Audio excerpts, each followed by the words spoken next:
This is Basch CFB Network.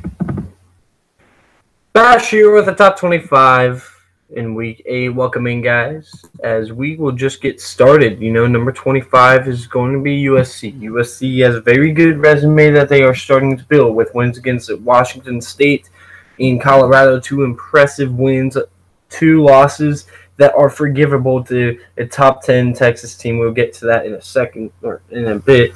And a quality Stanford team who's easily a top 30 team. USC with a quality resume. Number 24, the only loss for Utah State here is to Michigan State. And since then, they've been looking very dominant and imposing their will in the Mountain West. They should be and probably are the favorites to win that conference as of now. Number 24, Utah State. Number 23, the USF Bulls. I didn't put them in last week, but I put them in this week, mostly to do with the teams that fell ahead of them. USF still not impressive. I think they are the worst unbeaten left in college football, FBS college football. We'll see how USF does as the road picks up. And number 22 is going to be Wisconsin. I didn't drop them out of my rankings. They did show some fight against Michigan, kept it close for a while. Michigan pulled away, and at the end of the day, Michigan had just manhandle Wisconsin in the big house, but Wisconsin is still a quality team. We, though, need to see if they can actually beat someone good. They got Penn State coming up. They already beat Iowa, and I consider Iowa a very good quality win, but we'll get more into that in a second. Number 21 is going to be the Cincinnati Bearcats. I think they are the second worst undefeated in FBS, but I think Cincinnati is a little better right now than USF. They look a lot more impressive. They've beaten teams that are a little more impressive. UCLA is starting to catch stride. They did beat Washington. I don't know if they replay if UCLA doesn't beat Cincinnati again, but who knows really with that. But I will say this. Cincinnati is playing some good football, and they will definitely have a shot to knock off UCF and USF. But will they? I don't know about that. Number 20 is going to be Utah Utes. The reason why Utah is this high is because their 2 losses are, like the rest, forgivable losses. If you take a look at Utah thus far this season, their 2 losses aren't necessarily bad losses. They lost to Stanford, which, again, I said is a top 30 program in the country, despite the fact that Utah is they beat Stanford. What am I thinking? Yeah, they beat Stanford. They lost to Washington State, which is a top 40 program, and Washington, who I think is still a top 25 program for sure, top 20. We'll see them coming up. I think at the end of the day, that's the difference between the 2 teams. Utah's losses, though, very forgivable between Washington State and Washington. Number 19, you got the Washington Huskies at 5-2. The Huskies look very impressive through a couple weeks, and they didn't look bad against Oregon. They looked pretty good on both sides of the ball. They were able to have some success, just not able to hit the game-winning field goal in a tough environment after being iced by Mario Cristobal, losing an overtime tough loss for the Washington Huskies. They still look like a quality team. Number 18, the Penn State Nittany Lions, another team that looks like a quality team. Michigan State shows up in that underdog role. Everyone writing off Michigan State, and Michigan State pulls out the win. I expected Michigan State to cover, and it looked like for a while that they were going to cover but lose. I didn't expect Michigan State to pull it out like they did in a clutch play from Lewerke to Felton Davis to win that ball game with 19 seconds left to go on the go-ahead touchdown. Number 17 is the said Michigan State Spartans, and the Spartans sitting at 4-2 now look a little better. The resume, their losses aren't bad, and they beat a good Penn State team on the road. They lost to Northwestern and Arizona State. Northwestern, of course, getting challenged against Nebraska, but Northwestern seems to keep finding ways to win as of late. Northwestern is, I believe, a 3-3 football team right now. They are solid and a team to definitely keep an eye on out of the West, as they still have games ahead of them that will be challenging, including Wisconsin and Notre Dame. Watch out for that Notre Dame game in Evanston.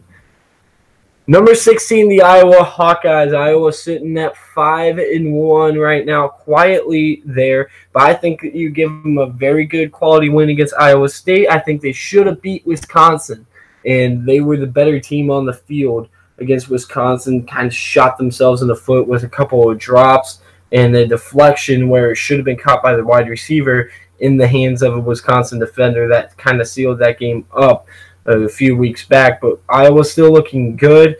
They have quality wins in Iowa State and dominant against Indiana, which isn't necessarily a bad team. So props to Iowa so far. Number 15 is the North Carolina State Wolfpack. Off this week, they also had a game cancellation with West Virginia. And that could have been a huge game. But they are 5-0 entering Clemson game. If they can beat Clemson, put the Wolfpack on notice on the ACC and possibly the college football world and the college football playoff. They look a lot better defensively than I had expected, and I expected their offenses to pick up in stride. Ryan Finley and Kelvin Harmon is a very good guy at wide receiver, but Ryan Finley looks sharp right now. A bye week to prepare for Clemson. Clemson has a bye week to prepare for NC State. Let's see how it all plays out in Clemson, South Carolina this weekend. Number 14, the West Virginia Mountaineers. 5-1 are the Mountaineers after a loss against Iowa State by 2 scores, 16 points, and an ugly loss, only scoring 14 on the offensive side of the ball. A lot of concerns and a lot of screaming errors that West Virginia made in this ball game. But West Virginia kept themselves in a game with special teams, but just could not keep going offensively. Very good defensive showing by Iowa State, and even worse, though, offensive showing by West Virginia. Number 13, the Florida Gators. Chomp. We'll get to their win against LSU, which I think is a very good quality win. We'll get to that in a minute, but I want to step aside here and say Florida looks very sharp here. Only lost to Kentucky, in which they had the ball with a chance to win in kind of confusing circumstances.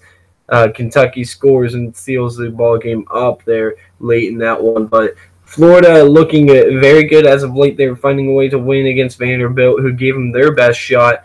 So the Gators look very solid at this point in the season. Number 12, the Kentucky Wildcats. Kentucky sitting at 5-1, their only loss on the road to Texas A&M in overtime, where arguably they were the better team, just came in with the wrong game plan. A lot of people can say that. I'm certainly going to say that right now. I really like Kentucky this season, but they got challenges coming up, so it'll be very fun to watch the road ahead for the Kentucky Wildcats. Georgia in a couple weeks now. Number 11, the Oregon Ducks. The quack, man. Those guys looked very solid. Justin Herbert, top-tier NFL prospect, led them to a big victory. Now they should easily be the favorites in the Pac-12 North, as Stanford has lost to Utah. Right now, Oregon is the biggest Washington fan. They need to win out. Washington needs to win out, because if Washington wins out, that is implying they would beat Stanford. Stanford only has that one loss in conference to Utah, I believe. Their other loss was out of conference to Notre Dame, Stanford's. So Stanford just needs to lose to Washington. If Washington can beat Stanford, then Oregon's in the driver's seat. Right now, technically, Stanford's in the driver's seat. If Stanford wins out, they go to the Pac-12 championship, and Oregon doesn't. But I think Oregon's the best team in the Pac-12 North. And this conference is running through Eugene. It just so happens that the game in Eugene for Stanford was won by Stanford. Number 10, the Georgia Bulldogs. And yes, they did slide all the way down to 10. And I'll explain with our next team in the rankings. It could be a little bit of a spoiler. You could probably infer who I'm talking about in a second. Georgia just has not played anyone until this weekend against LSU, and they stunk it up against LSU. Looked awful not necessarily awful on both sides of the ball, but just not as good as we thought defensively and offensively. They just looked awful. Georgia needs to fix a lot of things if they want to be competitive against Alabama. And heck, why looked at Alabama right now? Georgia needs to fix a lot of things if they're going to win the East. They're still in the driver's seat. They lost a cross-division matchup. So if they win out and go undefeated in the division, they will go to the SEC championship.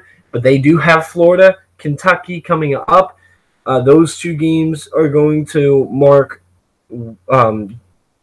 make the SEC West, the SEC East, and they also got Auburn to end that, which I don't know how good Auburn is at this point.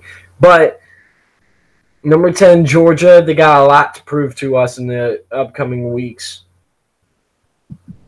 Number 9, the LSU Tigers. I did a little bit of spoiling. You cannot make a case that Georgia is better than LSU despite just because of the fashion that they won. If it was a close game where Georgia didn't look this bad, I wouldn't say. I probably would honestly rank Georgia ahead of them if a tough environment, they lost a close game. No, that wasn't the case. It was all LSU from the jump. LSU deserves credit. They are back in the top 10 after falling out last week. Number 8, the Michigan Wolverines captured a huge win at home against Wisconsin. Looked very good in the process. Their offense was finally tested against good defense. I mean, they struggled a little bit against Northwestern. They didn't really struggle that much against Wisconsin, which is a very good defense. So Michigan looks very good right now. Let's see if they can keep it up. They haven't really been in – every time they're in this seat, they always mess up offensively. Defense is always steady for Michigan, but offensively, through the last couple of years when they've been in situations where they could possibly take over the Big Ten East and possibly get into the college football playoff, they start to flutter on offense, and they start to feel a lot of pressure to get things done. Michigan right now, they got Michigan State this weekend and a bye before Penn State. It's going to be very tough. It'll be interesting to see how Michigan does. Number 7, the Oklahoma Sooners. Oh, there's a team you have not seen yet, have you? Oklahoma on a bye week this week after a loss to Texas, and they need to get some things together defensively after firing Mike Stoops as the defensive coordinator. But they still look very solid offensively. I think they have the number 2 guy in the Heisman, and we will talk about Heisman. I'm going to go ahead and go on a rant about the Heisman at the end here. But Oklahoma at number 7, that more has to do with teams that lose in the top 10.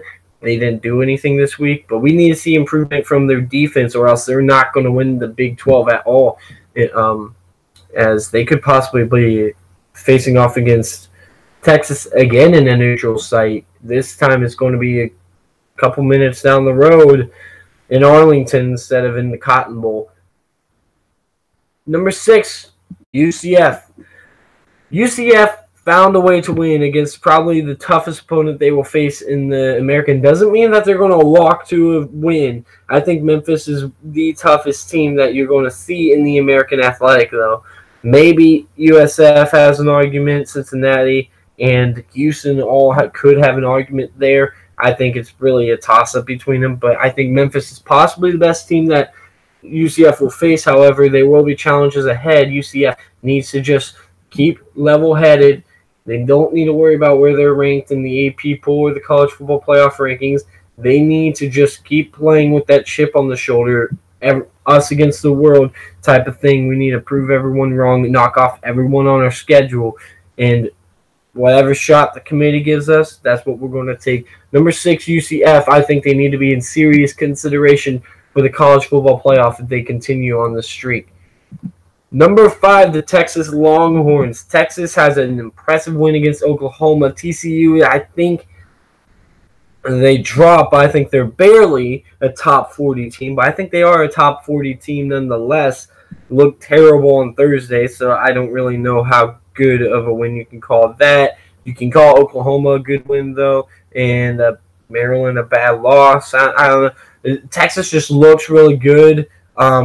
Defensively, especially, they look really good. They were able to survive against Baylor, but honestly, you cannot really give Texas a lot of crap for surviving against Baylor when all these top 10 teams that were previously mentioned were either on bye week, no work done. So you can't really do anything there, or struggled. Notre Dame, Ohio State, even Alabama really struggled, but Notre Dame and Ohio State struggled against inferior opponents, Pitt and Minnesota, respectively. You also had Georgia lose, Auburn lose, or Georgia lose, Penn State lose. Auburn's irrelevant. Washington and West Virginia lose. So definitely just one of those weird weeks, upset week, the underdog on the road too. That was a weird thing. Like the teams that didn't win were all on the road. I think Penn State was at home. I think that's the one exception out of the 4 top 10 teams. So Washington was on the road, West Virginia was on the road, and Georgia was on the road. Yeah, Penn State is the only exception out of that. And out of the teams who were home that struggled, Notre Dame, Texas, and Pitt, they all won, but they were all 3 at home. I don't know, interesting there. And another team on a bye week is going to be on number 4, Clemson. Look, I cannot give credit to Clemson for having a bye week, and I cannot discredit Notre Dame and Ohio State for coming away with a win, especially Ohio State, when they were able to make halftime adjustments, slow down the run game a little bit. No points in the second half from Minnesota, and Ohio State was able to get the job done. However you do it, a win's a win. I think Ohio State's on – you need to be hitting the upset alert button massively. If Ohio State's going to win, they're going to escape with one against Purdue. I don't know if they're going to win, though. But for Clemson, they haven't beaten anyone. They've struggled against inferior opponents as well. And Notre Dame is kind of one of those teams who's been flirting with disaster all season. They struggled against Michigan early, but Michigan's a quality team, right? Then they struggled against Ball State. Oh, but Ball State really had no shot in that game. It's just kind of a late surge, and Notre Dame was just really asleep.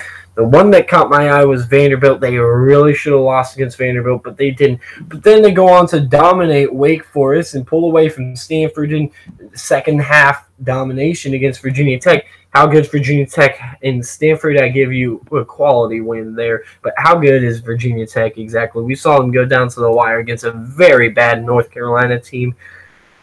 And then it's Wake Forest. I mean, what can you say? But and then they struggle against Pitt, but Pitt always gives Notre Dame tough games, so I'm not really going to punish Notre Dame for this weekend because I think they're still a lot better under Ian Book, and that's kind of the commonality. And I always hesitate to put Notre Dame in the top 4 because every time you do in the weeks to come, whether it's 3-4 weeks down the line or 1 week or 2 weeks down the line, I highly doubt it's going to be against Navy, which is their next game, I believe. But Notre Dame seems to choke in these situations. However, Notre Dame, when they've been in the top 4, they've had one loss in a better resume or better wins versus an undefeated team with not that many quality wins with only one top 25 win. As, by the way, I go by now. Who's in the top 25 now? At the end of the day, Virginia Tech, Stanford, not top 25 teams. Michigan is their only top 25 win at home. That's what you kind of got to look at. This is the first time we've seen Notre Dame 7-0 since they went to the national championship. This is the best team, I think, that Notre Dame's had for sure since that time, but maybe since Lou Holtz. You got to hold off on that until they really play someone that's elite. I think it took a second for Michigan to get going. That's Notre Dame for you. We're going to have to wait and see with Notre Dame. But they're 3 for the most part because of who lost behind them, how bad Clemson's looked this season, how good they've looked the 3 weeks prior to this week, and then a struggling win against Pitt happens. Number 2, the Ohio State Buckeyes, and I was considering Notre Dame ahead of Ohio State just because they got a better win against Michigan, but I do give Ohio State credit for 2 wins. Even though TCU is starting to slip, I still think they are a top 40 team. That's a top 40 win. I think Minnesota is a top 40 team at the end of the day, or will be at least, if they aren't now. So that was a good win. Indiana slipped a little bit. I mean, they got dominated against Iowa State. But the big win that Ohio State has is on the road against Penn State, which lost its luster against Michigan State. But look, Penn State did this last year. They lost to Ohio State and Michigan State. If Penn State goes on to beat Michigan, we'll start talking about Penn State again in a quality win for Ohio State. I'm still marking Penn State as a very, very good win. whiteout environment, tough place to play. It's also different. I'd rather play Penn State during the day at I think that was a 3:30. Yeah, it was a 3:30 kick. I'd rather play Penn State at 3:30 than play them at 8 o'clock or primetime football, because that environment, even though it's good on both sides, that environment seems a lot tougher. The team is pumped up, awake more. That just was a kind of a sleepy environment for Penn State. Respective, You can't say, it wasn't sleepy. There was a lot of people. Of course there was. But Penn State during the day is different than Penn State primetime. Number 1, Alabama. Now, they did struggle, and Tua Tagovailoa's got injury issues, and we talked about this yesterday, and I will talk about the Heisman hopes for Tua Tagovailoa in a minute. But Alabama still looks like the best team in America right now. I don't think they are unbeatable, though, and I'm going to continue saying this until people start to listen. Every single team in college football has been beatable for the last few years. Look at Miami in 2002. They seemed unstoppable, and Ohio State beat them. Look at USC in 2005. They seemed unstoppable. Texas beat them. A lot of people were picking big wins for those two teams, and both times they lost. Look at some of the teams in the past that have lost that looked like they were unstoppable. And shoot, just so I'm not making a homer example, look at Ohio State in 2006. They were supposed to walk on and win the national championship after beating Michigan in the game of the century, and they get blown out against a Florida team that a lot of people wrote off in the beginning. So it's not a homer thing. Let's just stop giving the championship to Alabama right now, saying no one in America can beat them. I think Alabama is the best team in America right now. I don't think they are as dominant as you're giving credit to. Outside of the top 25, right outside, the one spot outside is going to be Iowa State, followed by Stanford and Texas A&M, and I'll explain Texas A&M real quick. First of all, Iowa State has a big win against. The reason why Iowa State is above Texas A&M is because you got to look, number one, at the style that Iowa State has lost. Iowa State has not lost a blowout yet. Texas A&M had no shot against Alabama. You can say what you want about Iowa State. I don't think Iowa State would have absolutely zero shot. I think it would be Missouri gave Alabama more of a challenge than Texas A&M. I'm not high on Texas A&M right now. I'm going to consider them because their two losses are one of the better or are the best two losses you can have to Alabama, number 1, and Clemson, number 4.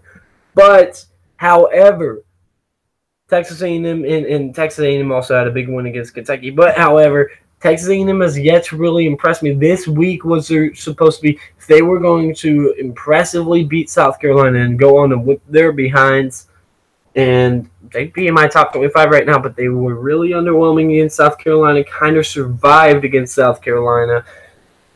That's what my thought process is versus Stanford. Their losses to Utah and Notre Dame, two top 25 teams, but I also give credit where credit's due in terms of Stanford beating Oregon.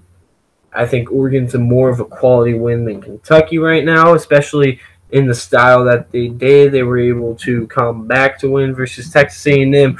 Really, honestly, was kind of given the game, and I don't think Texas A&M should have won that game. That's my thought process there, but it's all objective. It's a different perspective that you can have.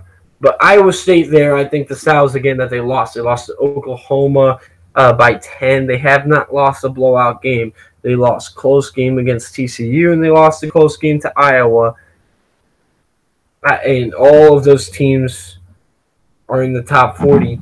I like Iowa State also because they beat West Virginia, and that's my thought process. I don't feel like Iowa State whooped them too. I don't feel like Iowa State was given the game. I think Texas A&M was given that Kentucky game. Appalachian State, they barely lost to Penn State. That is starting to flutter a little bit. We'll see if Penn State can bounce back from it, but right now Appalachian State slides down a little bit. They are my 4th team out. Colorado is my 5th team out. The reason why they dropped so much is more so what's ahead of them. They lost to USC in pretty convincing fashion. That's why USC is ranked ahead of them. They have a weak schedule. They haven't beaten anyone. Their best win is against Arizona State, which they barely won that ball game. I can't give Colorado too much credit. And Texas Tech, I can't get a feel of what Texas Tech is right now. They played very good defense against TCU. They couldn't stop West Virginia for 3.5 quarters. It's very interesting to see Texas Tech play, but I still think they are a quality team and a team to keep an eye on. So I did not even screen share that. But yeah, that's what's going on there in the world of college football right now. So that's my top 25, and I'm just going to run through this again because I did not screen share it, but I'm not going to go in depth because I've already gone in depth. So let's just go back to the beginning. So 25 USC, 24 Utah State, 23 USF, 22 Wisconsin, 21 Cincinnati, 20 Utah, 19 Washington, 18 Penn State, 17 Michigan State, 16 Iowa, 15 NC State, 14 West Virginia, 13 Florida, 12 Kentucky, 11 Oregon, 10 Georgia, 9 LSU, 8 Michigan, 7 Oklahoma, 6 UCF, 5 Texas, 4 Clemson, 3 Notre Dame, 2 Ohio State, 1 Alabama, Iowa State, Stanford, Texas A&M, Appalachian State, Colorado, and Texas Tech are on the outside looking in. That is my top 25. I'm going to go ahead and pull up, see if I got any questions on it. And then I'm going to talk about the Heisman Trophy here. So just give me 1 minute. Figure this out. All right. Logan Slavens, give me a shout out. LSU, Bama, what? Ohio State. Okay. Well, thank you guys for tuning in, first off. And then, so this is my objective top 25. Don't think the AP poll is out quite yet. Let's just go ahead and see. Yeah, it's not out yet.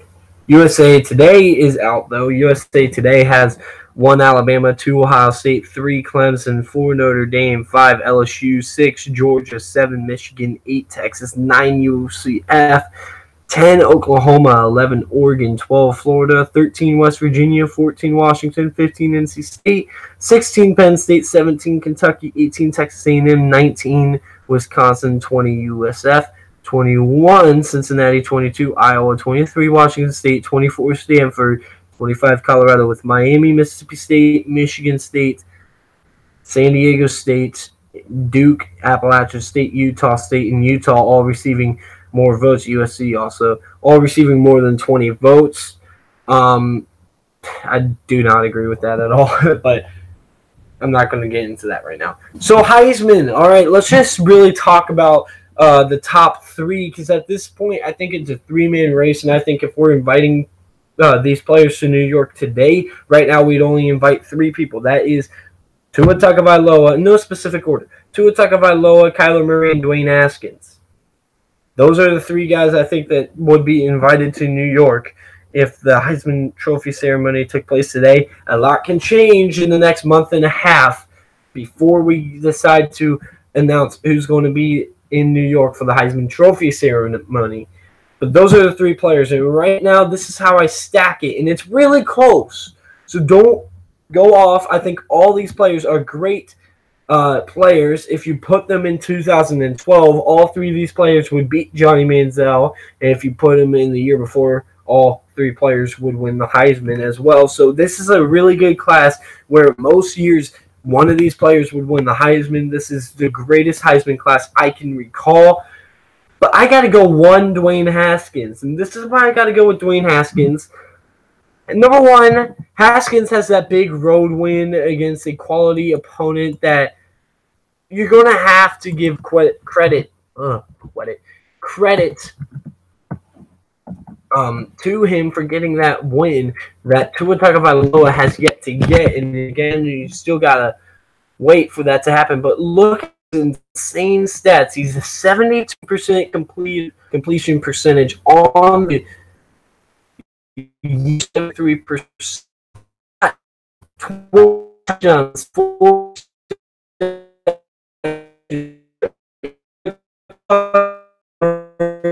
or about 4 interceptions for any player. The question to me is how many was on order, how many was a foolish decision versus how many communication, poor route, maybe tipped around off the receiver's hands.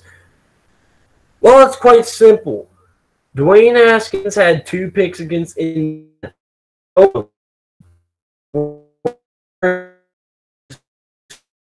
The offensive line did not come out in that game, so the offensive line on one of the interceptions, the offensive line got him smacked as he was throwing the ball. That ball fluttered in the air and it was picked off. The second interception he had against Indiana was tipped by a wide receiver. And against Penn State, the one interception he had against Penn State on the road was right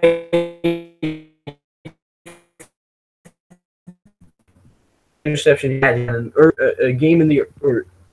interception in the early game against Oregon State that he threw. That was all his fault. So really, if you look at it, one interception really to his fault. Right now, he's responsible for, I believe, 29 touchdowns this season.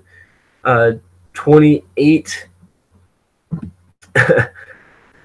touchdowns so far. But look at this kid play. I mean, he's got 2,331 yards on the season. And what's even crazier to me is if you look at the game log that he has this season. Let's just talk about this. Yards. 313 against Oregon State, 233 against Rutgers, 344 against TCU, 270 against Penn State, 455 against Indiana, and 412 against Minnesota. 2 straight 400-yard passing games. He has a minimum of 2 touchdowns thrown a game. And I'll go one step further with this. You guys got to be ready for this. Out of 7 games, he's had 5 300-yard games. 5 of them. Rutgers, in which he was yanked in the first half, and tough defense. So I give a lot of credit. Number 2 for me is going to be Kyler Murray. Let's talk about Kyler Murray. And this was not about him. Kyler Murray play. He's got that it factor for sure. This season, first of all, he's throwing the ball at 71%, so he's not much worse completion percentage as Dwayne Haskins. Not quite the yards, one less game, but I don't know if he would throw for 500 yards in a game with 1,764 yards passing. And rushing-wise, though, he's rushing for 6.6 yards per carry right now in 5 touchdowns. So responsible for, he's only got 26 touchdowns. That's a lot of touchdowns. He just needs 3 this upcoming week and to per game by pass. Dwayne Haskins at that mark, but he's got 3 interceptions this season. He's also they're not showing fumbles, but yeah, he's got 3 interceptions this season. But like I said, look at what's their fault. There was one that I can kind of say that I think it was tipped against Iowa State, I believe it was. But either way, Kyler Murray's still getting his done. He was so clutch against Texas. He's got to be the close number 2 because, he's had the only game when he was held under 200 yards passing was Army. And that was only because they didn't get the ball. And then against Florida Atlantic, he only got 209. That's because he was yanked at halftime. really before halftime for Oklahoma. He was just beasting a feast, and he's been doing fantastic all season long. I really like what I'm seeing. The stepping up in big moments, that's big. But we got our third Heisman finalist if it were to start today. Now, again, there's a reason why it doesn't. We're going to let this all play out, and Tua Tagovailoa at number 3 is going to get his. Tagovailoa this season has not thrown an interception. That's very good, right? Right?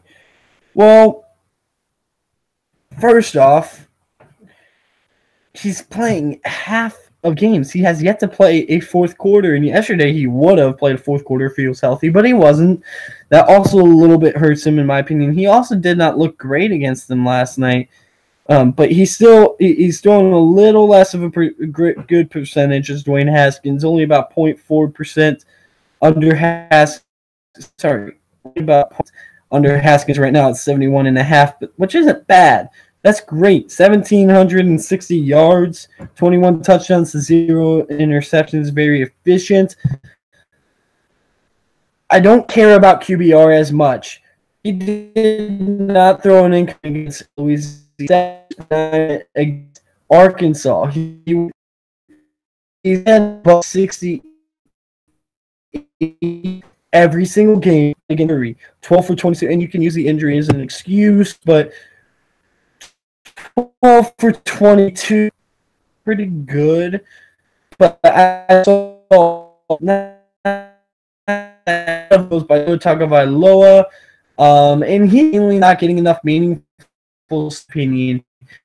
Like, he's maybe starting the game and he's playing, scoring, and jumping out, but really hasn't played any defense worth while. That's what's kind of bugging me. Like, Texas A&M is the best defense that they've played. I don't know how good Texas A&M's defense is, because when